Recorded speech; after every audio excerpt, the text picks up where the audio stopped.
नमस्कार। India debate में आप सबका स्वागत है। मैं हूं आशुतोष पाठक।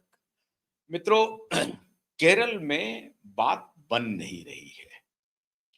बिगड़ते बिगड़ते बनाने की बात हो रही है, लेकिन तमिलनाडु में बात बन गई। तमिलनाडु में मुख्यमंत्री हो गए। अब वो कुछ बड़ी बड़ी बात कह रहे हैं कि एक्चुअल सेकुलर सोशल जस्टिस अब आएगा। ठीक है, इंतजार करते हैं। बड़ी सफलता मिली है टीवीके के नेता जोसेफ विजय चंद्रशेखर को। बड़े फिल्म स्टार भी रहे हैं, सफलतम व्यक्ति हैं। 51 साल में वो बन गए हैं, मुख्यमंत्री बन गए हैं, तो सफलतम ही माना जाएगा। अब राहुल गांधी और उनके बीच में एक नई बोनहोमी कहा जा रहा है, एक नया रिश्ता पनप रहा है। तो अब विजय को लेकर के हो सकता है कि वो नॉर्थ इंडिया में भी घूमे। साउथ इंडिया में तो घूमने का उनका प्लान है, लेकिन फिर डीएमके नाराज होगी। डीएमके के बारे में अभी जो कुछ लोग हैं वो सधी हुई प्रतिक्रिया दे रहे हैं कि नहीं नहीं, डीएमके वाले तो कह रहे हैं कि हम पूरी तरह से समर्थन करेंगे विजय को। विजय को जनता ने चुना है, उनके हक में फैसला है और हम उनके साथ खड़े हैं। और उन्होंने जो अभी गद्दार कहा था उसको भी वापस कर लिया कि नहीं नहीं, कांग्रेस ने हमारे साथ कोई गद्दारी नहीं की। सोशल मीडिया पे प्रायोजित पोस्ट कर चलवाए जा रहे हैं किनके द्वारा, जो कांग्रेस के भी सिंपैथाइजर हैं और कास्ट पॉलिटिक्स के भी सिंपैथाइजर हैं, पेरियार के भी सिंपैथाइजर हैं। तो पेरियारवादी जो हैं वो कांग्रेस को खोना नहीं चाहते हैं नॉर्थ इंडिया में। तो वो कह रहे हैं कि नहीं नहीं, स्टालिन जी बहुत बढ़िया काम कर रहे हैं। कोई गद्दार नहीं कहा है राहुल गांधी को, और ना ही कांग्रेस पार्टी को गद्दार कहा है। दोनों के बीच में अच्छा रिश्ता है। ये सारे अच्छे रिश्ते अभी कुछ दिन के बाद पता चलेंगे, जब विजय कांग्रेस के साथ क्या संबंध बनाता है और इस संबंध को कितने दिन के लिए बनाता है और कब तक वो स्थायित्व तो पाता है। कांग्रेस का अब तक का इतिहास रहा है, लंबे समय तक स्थायित्व वो दे नहीं पाते हैं। याद कीजिए केंद्र में चंद्रशेखर जी के साथ क्या हुआ, और फिर किसके किसके साथ नहीं हुआ, गुजराल साहब के साथ क्या हुआ, हड्डन हली देवगौड़ा के साथ क्या हुआ। तो इस पूरा बहुत लंबा और बड़ा इतिहास है कांग्रेस का। तो अभी तो बोनहोमी दिख रहा है, दोस्ती दिख रही है। 5 सीट पर ही इतना बड़ा कमाल कर दिया इन्होंने कांग्रेस पार्टी ने, और वो सत्ता में शामिल होंगे, राज्यसभा भी लेंगे, कैबिनेट बर्थ भी लेंगे। सब मलाई उनको चाहिए। गठबंधन की सरकार भी हो गई और प्रचारित करेंगे कि देखिए हमारे बल पर तमिलनाडु में सरकार टिकी हुई है। अब विजय तो एक्टर हैं, वो पॉलिटिशियन कब बनेंगे। हालांकि इतनी सीटें वो लाए हैं, कोई ना कोई बात तो होगी, पॉलिटिक्स की बारीकी को वो समझते होंगे। लेकिन आजकल कई मिथ टूट रहे हैं, परंपरागत राजनीति के भी मिथक टूट रहे हैं, उनके भी जो आधार है वो टूट रहे हैं। और इसकी शुरुआत अरविंद केजरीवाल ने की थी। ये और बात है कि अरविंद केजरीवाल उसी दलदल में फंस गए, और अरविंद केजरीवाल अब मिथक तोड़ने के लिए नहीं बल्कि एक खुद एक मिथक बन गए हैं। प्रफुल्ल मोहंतो ने किया था इसके पहले। तो इस तरह के कई उदाहरण रहे हैं। एमजीआर ने किया था, एनटी रामाराव ने किया था, बहुत सारे उदाहरण हैं इतिहास में। लेकिन अब विजय देखते हैं कि इस विजय रथ को कब तक आगे कर पाते हैं, चल पाते हैं। हालांकि उनको सफलता, पहले ही प्रयास में सफलता बड़ी मिल गई है। अब ये बात और है कि कांग्रेस की बैसाखी पर उनकी सरकार चलेगी, और इस बैसाखी के बदले में कांग्रेस क्या क्या बार्गेन करता है कहना मुश्किल है। तो अभी चलिए एक पल के लिए मान लेते हैं कि डीएमके और कांग्रेस के बीच में भी रिश्ता अच्छा है। उनको धोखा देकर के वो गए हैं टीबीके को समर्थन देने के लिए, लेकिन रिश्ता अच्छा है। सबकी इन्हीं लोगों की बात मान लेते हैं जो इनके नैरेटिव वाले लोग हैं। मैं इन्हीं की बात को मान के चलता हूं, अपनी तरफ से कोई बात नहीं कहता हूं। लेकिन ये रिश्ता केरलम में क्यों खराब हुआ, फिर वही बात हो रही है। चाटुकार बैकडोर से एंट्री पाने के लिए पूरी जोर आजमाइश कर रहे हैं, जिनकी कोई औकात नहीं है। याद कीजिए, कांग्रेस के एक पूर्व नेता हैं, आजकल वो कांग्रेस में नहीं है, विदूषक आप उन्हें कह सकते हैं, विदूषक के रूप में वो जाने जाते हैं, श्रीमान मणिशंकर अय्यर जी। उनके ही मैं तो ये बात मानता हूं कि श्रीमान मणिशंकर अय्यर जी की भूमिका बहुत बड़ी रही है मोदी जी को प्रधानमंत्री बनाने में। उन्होंने ही कहा था कि ये चाय बेचने वाले को हम पार्लियामेंट में एक जगह दे देंगे, एक ठिया दे देंगे जहां पर वो चाय बेच सकेंगे। अब बड़ा ही नीच आदमी है, ये 2 शब्द थे श्रीमान मणिशंकर अय्यर जी के, जिसको कांग्रेस पार्टी भी आज तक भूली नहीं है। आजकल हालांकि वो कांग्रेस पार्टी में नहीं है, लेकिन जो कांग्रेस पार्टी में अंदर रहते हैं, बाहर रहते हैं, बाहर हैं कि अंदर हैं पता नहीं चलता है, तो श्रीमान दिग्विजय सिंह को बुला करके वो आजकल पॉडकास्ट कर रहे हैं। कांग्रेस के बहुत सारे नेताओं को आजकल पॉडकास्ट का शौक हो गया है, क्योंकि उधर कहीं कुछ दाल गल नहीं रही है, तो बैठे बिठाए करेंगे क्या? जनता के बीच जाने का हौसला नहीं है, मादा नहीं है, ताकत नहीं है, क्लोज डोर मीटिंग करते रहे हैं। तो श्रीमान कपिल सिब्बल हो, मणिशंकर अय्यर हो, इन सरीखे जो लोग हैं, जो जनता से दूर भागते रहे हैं, लेकिन जनता की पॉलिटिक्स करना चाहते हैं, लेकिन जो जनता से दूर भागते रहे हैं, वो क्लोज डोर में, टेलीविजन के स्टूडियो में या बंद कमरे में कैमरे पर आकर के कुछ कुछ अपनी जुगाली करते रहते हैं। तो खैर कोई बात नहीं है, उनको ये मुबारक हो, पत्रकारिता का नया नया शौक चढ़ा है सबको। स्वच्छंदता है, स्वतंत्रता है, कोई भी पत्रकार बन सकता है। तो मणिशंकर अय्यर लेटली बन रहे हैं तो कोई बात नहीं है, और वकील साहब लेटली बन रहे हैं, सिब्बल साहब, तो कोई बात नहीं है, हमारी शुभकामनाएं हैं। तो श्रीमान मणिशंकर ने प्रधानमंत्री तो बनवा दिया नीच कह करके, और चाय बेचने वाले को पार्लियामेंट में जगह दिलवा करके। एक बात और कही उन्होंने अभी हाल में, जिस व्यक्ति को उन्होंने कांग्रेस का राउडी कहा, गुंडा कहा, वो मुख्यमंत्री की रेस में है, उनके पोस्टर लगे हुए हैं, और उनके पोस्टर के साथ साथ ओमान चांडी के भी उन्होंने पोस्टर लगवा दिए हैं, फाड़ दिया लोगों ने। डी सतीशन के समर्थकों ने फाड़ा या रमेश चंथियाल के समर्थकों ने फाड़ा, ये पता नहीं है, लेकिन इन्हीं दो लोगों के समर्थकों ने फाड़ा होगा। क्यों? क्योंकि क्लोज डोर, ये जो बैक डोर से प्रॉक्सी मुख्यमंत्री बनना चाहते हैं।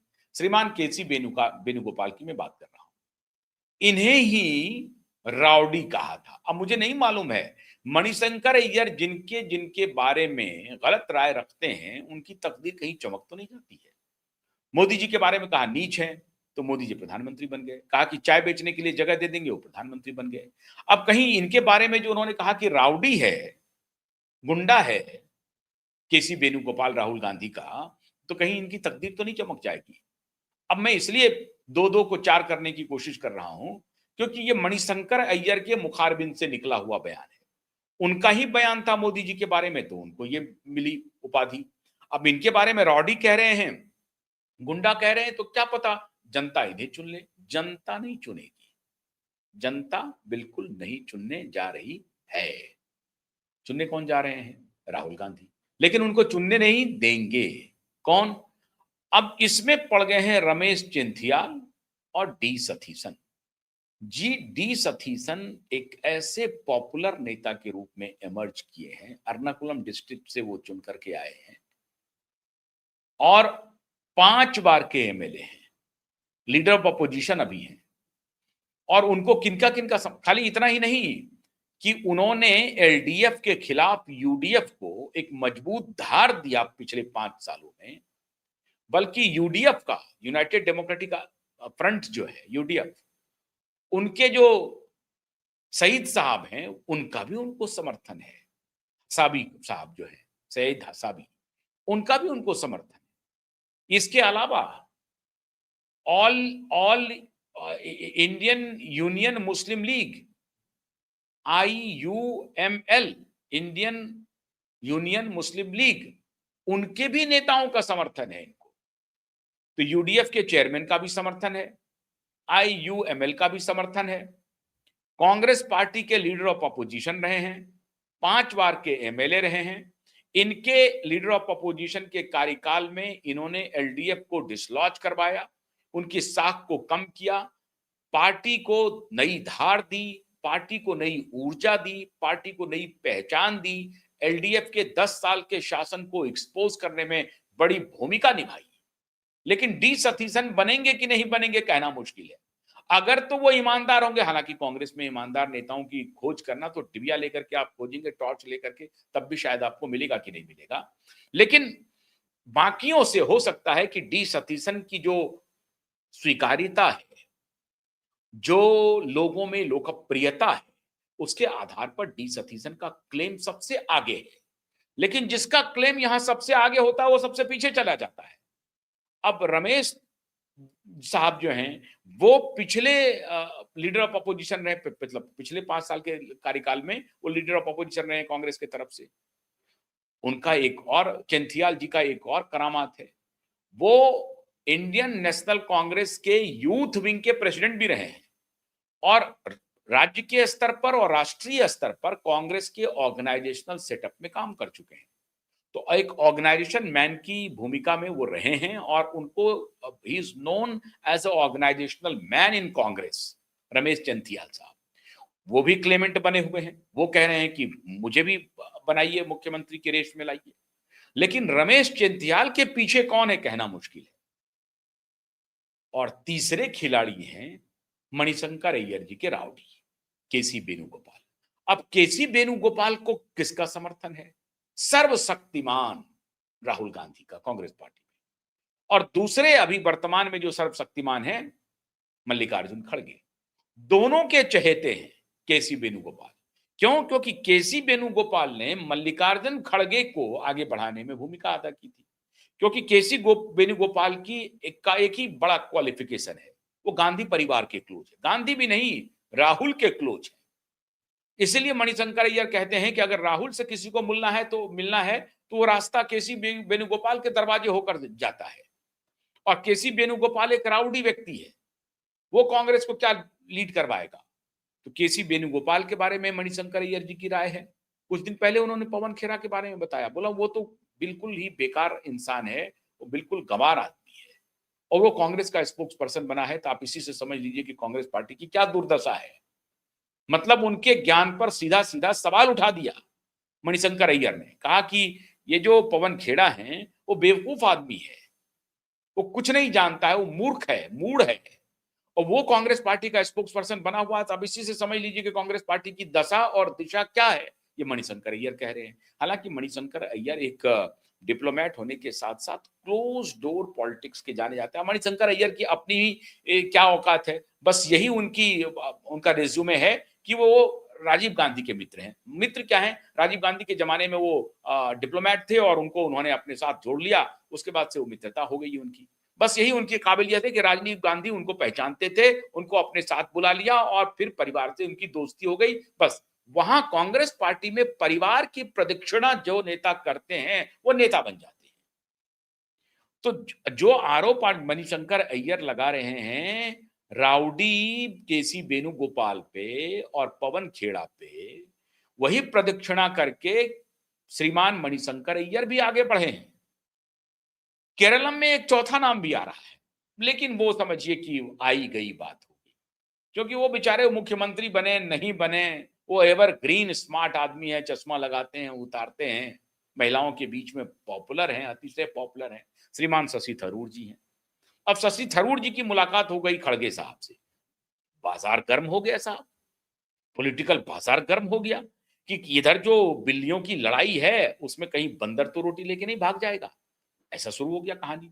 भाई 3 लोग आपस में लड़ रहे हैं, एक आदमी को ऐसे कर देते हैं जिनका ना कौ नृप होय हमाई का हानि वाली स्थिति है उनकी खुद की।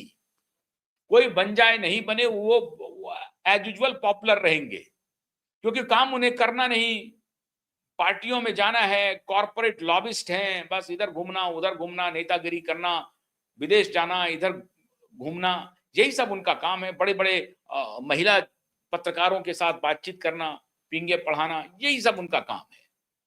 तो अब इस काम के लिए श्रीमान थरूर साहब भी मिल लिए खड़गे साहब से। तो चर्चा होने लगी पॉलिटिकल गैलरी में कि थरूर साहब भी मुख्यमंत्री बन सकते हैं, लेकिन इसकी संभावना दूर दूर तक नहीं है।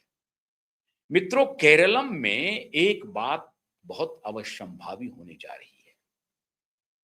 अगर तो केरलम केरलम में राहुल गांधी, उनकी बैटरी ने और उनकी टीम ने किसी भी अनपॉपुलर लीडर को कमान सौंप दी, आप मान के चलिए कांग्रेस पार्टी वहां पर टूट भी सकती है, बिखर तो जाएगी, बिखर जाएगी। अगर टूटेगी नहीं तो बिखराव हो जाएगा।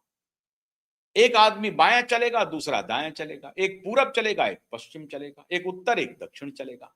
ये नौबत आने वाली है केरलम कांग्रेस में और इसकी दिशा में बढ़ता हुआ प्रतीत हो रहा है। हालांकि कल इन्होंने एकजुटता दिखाने के लिए डी सतीशन को भी और रमेश चंचियाल को भी और केसी वेणुगोपाल को भी, सबको तीनों को एक साथ खड़ा कर दिया। बोला कि नहीं नहीं, हमारे अंदर यूनिटी है, हमारे यहाँ तो डेमोक्रेसी है ना। तो हर तरफ से आवाजें आ रही कि मैं मुख्यमंत्री बनूंगा, मैं मुख्यमंत्री बनूंगा। बीजेपी में डेमोक्रेसी कहां है? मोदी ने तो डेमोक्रेसी को खत्म कर दिया, अमित शाह ने डेमोक्रेसी को खत्म कर दिया है। To some extent it seems, ये दिखता भी है, इसमें कोई शक नहीं है। लेकिन फिर भी वो प्रक्रिया का ये करते हैं और वो अपना बेट लगाते हैं। इसमें कोई शक नहीं है कि अभी भारतीय जनता पार्टी में इंटरनल डेमोक्रेसी नहीं है, लेकिन एक अनुशासित पार्टी है, किसी को कोई शिकायत नहीं है। अब शिकायत नहीं है या रीढ़ विहीन है, आप कह सकते हैं। दूसरे लोग कहते हैं कि भाई भारतीय जनता पार्टी में रीढ़ विहीन नेताओं की फौज खड़ी हो गई है और मोदी और शाह ने रीढ़ विहीन नेताओं की फौज खड़ी कर दी है। अब ये आलोचना के लिए तो कह सकते हैं, लेकिन जब तक कोई बगावत नहीं हो, कोई विरोध के स्वर न हो पार्टी के अंदर से, तब तक ये कहना कि मोदी और शाह डिक्टेटर हो गए हैं, ये भी उचित नहीं है। ऐसा तो है नहीं कि किसी ने बगावत के स्वर किए और उनको हटा दिया। बहुत सारे लोगों को कैबिनेट से हटाया उन्होंने, किसी ने बगावत नहीं की। सब शांति से चुप हैं। अब सब डर के मारे चुप हैं, कुछ उनकी कमजोरी है इसकी वजह से चुप हैं। अब ये तो वो जाने। दोनों बातें हैं। सामने से दिखता है कि मोदी और शाह डिक्टेटर भी हैं, लेकिन ये भी दिखता है कि भारतीय जनता पार्टी एक thorough disciplined cadre based party है और जो नेतृत्व उनको जिता रहा है उसमें उनकी आस्था है। From bottom to top, middle level हो, बॉटम का हो, नीचे का हो, टॉप लेवल पर के जो लोग हैं वो सब सब केंद्रीय नेतृत्व में अपनी आस्था जता रहे हैं। क्यों? एक ही फैक्टर है, विनेबिलिटी फैक्टर। अगर मोदी जीत का 100% गारंटी है तो कौन से कार्यकर्ता में हिम्मत होगी उनके खिलाफ बगावत की? अगर मोदी जीत नहीं सकते और हार की गारंटी हो जाते तो कल बगावत हो जाएगी। लेकिन ये कांग्रेस पार्टी है, अभी तक 100 चुनाव हारने का तमगा राहुल गांधी के कोटे में आ चुका है, लेकिन राहुल गांधी के ऊपर कोई असर नहीं पड़ रहा है। तो डिक्टेटर कौन हुआ? अब आपके सामने परिप्रेक्ष्य सामने में है, डिक्टेटर कौन हुआ? मोदी हुआ या राहुल गांधी हुए? लेकिन राहुल गांधी खुद को क्या कह रहे हैं? डेमोक्रेटिक हैं, ये तो अपने हाथ से अपने प्रेसिडेंट का जूता उठा के ठीक कर देते हैं, इतने लचीले हैं राहुल गांधी। लेकिन मोदी लचीले नहीं है, मोदी डिक्टेटर हैं। अरे साहब, मोदी डिक्टेटर तभी तक हैं जब तक कि मोदी जिताऊ मशीन बने हुए हैं। जिस दिन मोदी हराऊ मशीन बन जाएंगे, दूसरे दिन आप ये कहने की भी स्थिति में नहीं होंगे कि मोदी डिक्टेटर हैं कि नहीं है। आप 5 चुनाव एक साथ हरवा तो दीजिए मोदी को। आप देखिए भारतीय जनता पार्टी में क्या होता है, आपको पता चल जाएगा भारतीय जनता पार्टी डेमोक्रेटिक है या नॉन डेमोक्रेटिक है, डिक्टेटर को मानने लगी है या डिक्टेटर पर भरोसा नहीं करती है। पता चल जाएगा आपको, 10 मिनट में पता चल जाएगा, 10 मिनट में। मोदी का परफॉर्मेंस लोकसभा में थोड़ा सा गिरा उनके नेतृत्व में, 303 से 240 आया, चारों तरफ हंगामा मच गया। अब तो मोदी गए, कल गए, परसों गए, संघ नाराज, संघ अब इस्तीफा ले लेगा, लेके मानेगा, कितनी खबरें चल गई। और वाकई में मोदी को टेंशन में डाल दिया इन खबरों ने। 40 सीटें कम क्या हुई, 60 सीटें 63 सीटें कम क्या हुई, परेशान हो गए। हालांकि फिर भी सरकार बना लिया उन्होंने अपनी चतुराई से, लेकिन एक हार में यह हालत हुई। और उसके बाद फिर मोदी ने क्या किया?